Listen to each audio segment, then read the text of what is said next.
Здравейте, това е KG, Хюстън, Тексас. Поредния урок по Форекс. Искам да разгледаме няколко серапа. Първият от тях е Pound Cat.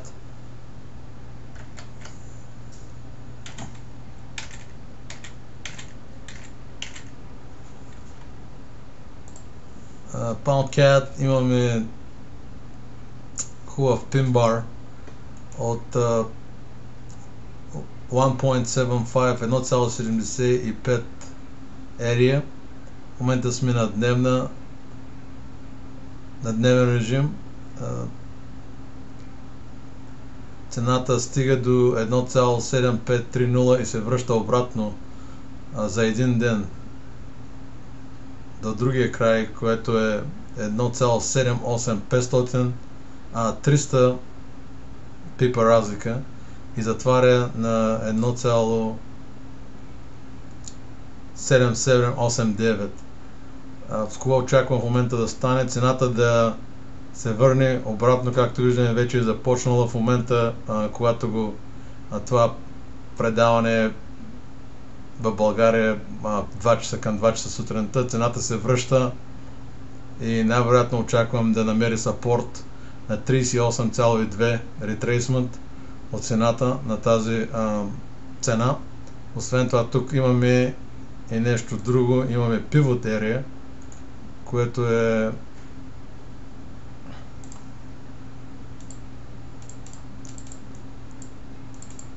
точно някъде тук. Както виждате, долната част на тези барови спират тук. Долния край на барове, тези барс спират тук, горната част на тези барове спират тук и както виждаме, цената затвори във вторник, в сряда над тази ерия. Сега цената си отново ще тества тази ерия и най-вероятно, ако може да преодолее 50% ретрейсмент,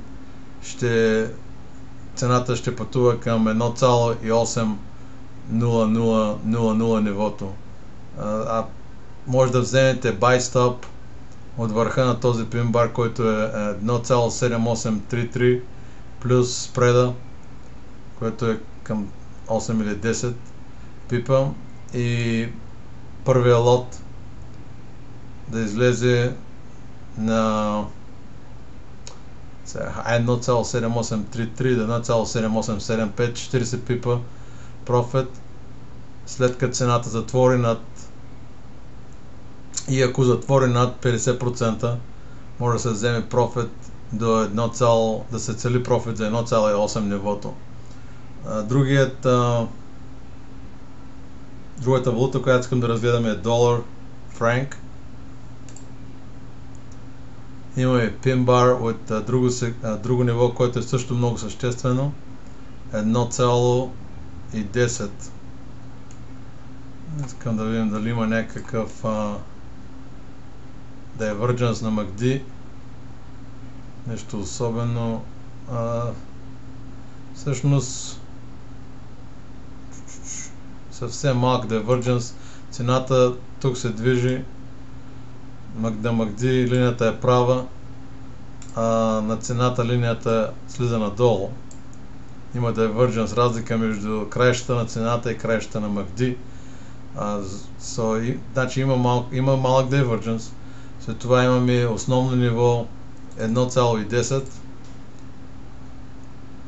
Имаме rejection на нивото от предишния ден, от вторник, втори rejection на нивото от 1.10 от сряда.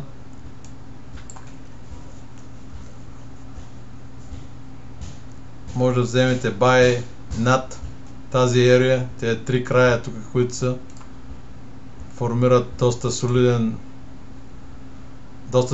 резистанс. Ако цената затвори над тези три края, ако цената затвори над тази линия, която е 1.11, със сигурност цената ще се мъчи да достигне 1.12.5 и това беше съществен сапорт за много дълго време тук, по продължение на почти цяла седмица. Значи може да вземем buy